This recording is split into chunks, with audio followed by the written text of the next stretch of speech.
Hello everybody, my name is Davis and welcome back to another video, and today I'm going to be starting my series where I power scale every MCU character, and I guess it's not every, but whatever's on this list. It says it has a lot of characters. I don't know if it does or not. I haven't even looked yet, if I'm being completely honest. I can see that there are multiple variants of each character on here and different points in the MCU, so this should be pretty entertaining. So let's go and get right into it. And starting off, we have T'Challa from What If, and I'm gonna have to go. I'm in between average and pretty good. I think I'm gonna go average though. It's nothing too crazy. Next up, we got Yondu, and he's gonna go in the average tier as well. I think he could probably go above T'Challa from What If. His arrow is pretty broken, but that's about all he has going for him. We got Sharon Carter. She's gonna go in the really bad tier. She is pretty good in martial arts, so that's why she's not human level, because human level is like human level with no weapons, no skills, no powers, anything.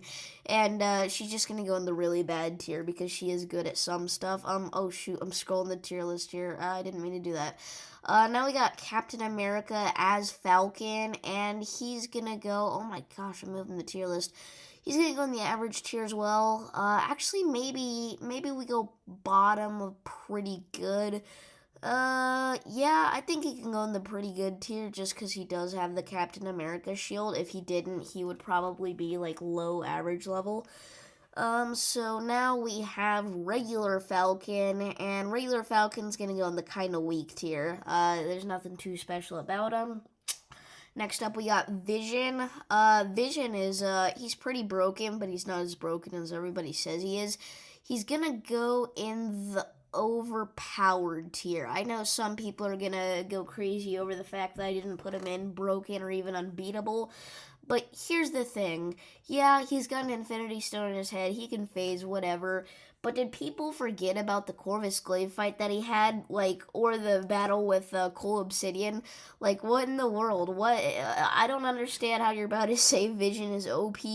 When, I mean, he is OP, but not as OP as everybody says he is whenever he lost to members of the Black Order. And I mean, Ebony Maw lost, or not Ebony Maw, Corvus Glaive lost to Falcon, Black Widow, and Captain America. So, I mean, you can't really put him too high up there.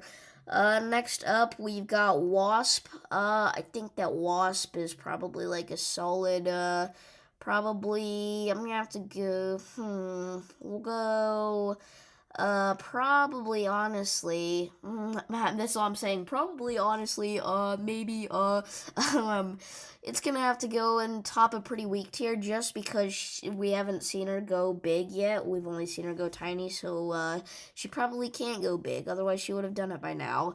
And then next up, we got Thanos. I don't know how many versions of him are on here, but it looks like this is him with the full Infinity Gauntlet, obviously. And in that case, he is going to go into the. We're going to go top of broken tier, and I know that. No, yeah, we'll go unbeatable. I don't think that. I mean, I'm sure that there are going to be some characters in the unbeatable tier that can beat him.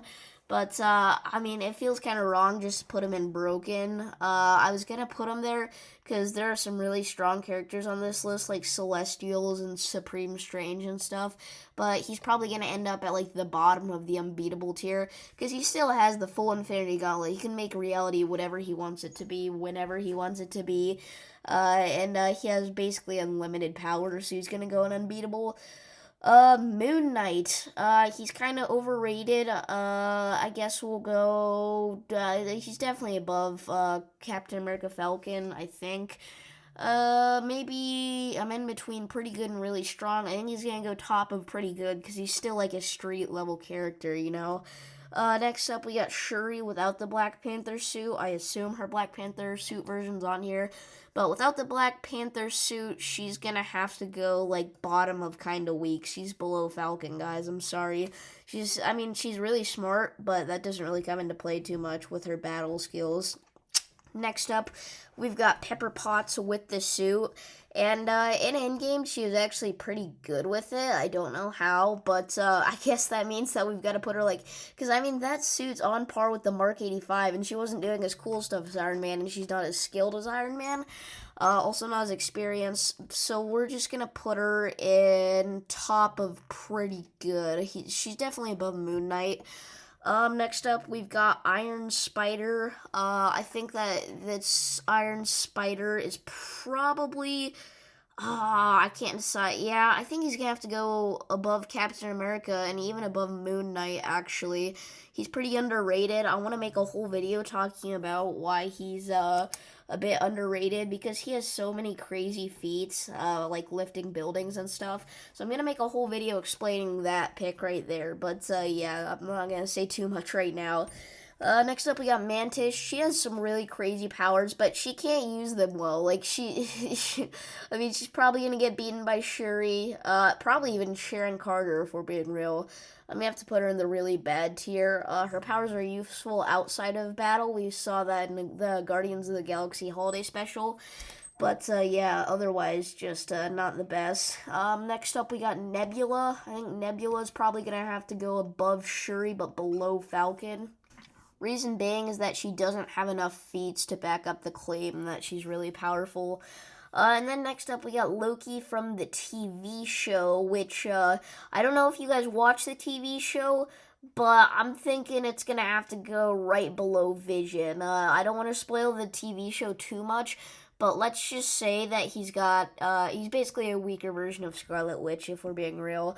Okay, so then this is Loki from the original Thor movie, which is, still pretty good, but if I'm being completely honest, it's probably gonna have to go, nah, it goes above Iron Spider. What am I talking about? Maybe even above Pepper. This is kind of a tough one. I think this is going to be our first really strong pick because the Scepter is absolutely broken, and he's still got some pretty good powers otherwise. Next up, we have Infinity War Loki. Gonna have to go below the Loki from the Thor movie because he doesn't have the Scepter or Avengers, whatever you want to call the one with the helmet on. But I think that he's probably honestly gonna have to go like below. No, he'll go above Iron Spider, below Pepper Potts though, because she was like destroying Thanos' army. Next up, we got Ant-Man. I don't know if Giant Man is on here. If he is, then I'll change this. But if we're including Ant-Man with his Giant Man and his tiny form, I think he's honestly gonna have to go like bottom of really strong. I think he's definitely beating Pepper, definitely beating Loki from Infinity War, definitely beating Iron Spider. Iron Spider is probably a bit more of a gamble, but I mean, he backhanded Spider-Man in Civil War, and it was enough to knock Spider-Man out. So I think he's gonna have to go above Spider-Man, obviously, because of that. Next up, we got Nick Fury. Gonna have to put him in the really bad tier top, though, above Sharon Carter. Well, let me do that. Okay, there we go. Yeah, his intellect is very high, but as a superhero, not too much. He's just got some guns. Star-Lord. Again, I don't know if his celestial version is on here. You know, let's look. I don't think Giant Man's on here. Let's see. Yeah, I don't see him anywhere. So, Ant-Man, what am I talking about? Star-Lord, yeah, it doesn't look like his celestial form's on here, so I guess we're just not going to be rating that today, and we're just going to be rating, this version of why do I keep saying Ant-Man?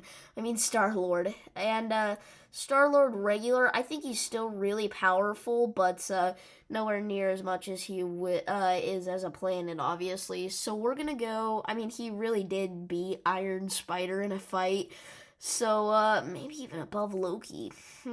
Yeah, probably above Pepper Potts, too, because he was even able to take on Iron Man pretty well in that fight. We'll go top of pretty good. I almost want to put him in really strong, but I feel like that's a bit much. Next up, we got Hawkeye from Endgame. I'm sure they have another version of him on here. And if we're talking about just him with like the sword and not his bow and arrow or anything, I mean, he was pretty good with it. He's pretty skilled because he had years of training. So I guess we'll go like above, probably above Shuri, but I have no reason to believe that he should be any higher than that. He just doesn't have any feats with that. I'm sorry, and I mean he's probably not as good as he is with the bow, anyways. Next up, we got Black Widow. Black Widow, again, yeah, very street tier. I don't know why I just said kind of street tier. She's very street tier. Gonna have to go below probably, yeah, below Nebula. Probably above Hawkeye with the sword. And then next up, we've got Hulk from Ragnarok. And he was very strong in that fight scene. I guess this is just him in the battle arena. He was very strong in that scene. So we're gonna have to go like probably just above Ant-Man in the really strong tier. And then we got this version of Hulk from Ragnarok. And he was able to take on Fenris, which is no small feat because even Heimdall was scared to fight him. And Heimdall is a pretty strong Asgardian, so we're gonna go probably below, no, actually probably above Ant-Man because he was able to shake off an attack from Surtur. Yeah, probably right below his other version of him from Ragnarok. All right, next up we got Fat Thor, and he's gonna go probably above the Loki from the TV show, even actually. You know what? I just realized this is not Loki from the TV show. I was thinking Loki from the TV show is this one. So we're actually gonna bump these two versions of Hulk up because I mean this version of Incredible Hulk just in the Avengers movie was able to rip Loki down to shreds. So I feel like it's pretty obvious that he has to be above Loki. And then next up we got Fat Thor, like I was saying, and he's gonna go. We'll go right below Incredible Hulk because he's still really powerful. He's got Stormbreaker, he's got Mjolnir, so he's gonna go bottom of overpowered tier. Got Thor from Ragnarok. He doesn't have any weapons, so unfortunately, he's probably gonna have to go just like above this version of Loki. He's just gonna have to go in really strong because I mean he doesn't have any of the weapons that he has that makes him really powerful. And then we got Thor from the Dark World. It has Mjolnir, but it's not awakened yet, so maybe just I can't decide which one of these Thors is more powerful because obviously awakened Thor way more powerful than unawakened Thor, but this one actually has Mjolnir. We're gonna go for right now, we're gonna go with this version above Ragnarok. That's probably gonna make a lot of people mad. But if he had Mjolnir, obviously he'd be way above this one, maybe even above Fat Thor. But yeah, that's just where he's gonna have to go for right now. I think that's going to conclude part one of ranking all these MCU characters based on power levels. We still got a lot left. Next time we'll be starting off with all the different versions of Iron Man. But yeah, I'll see you guys in the next one. Peace.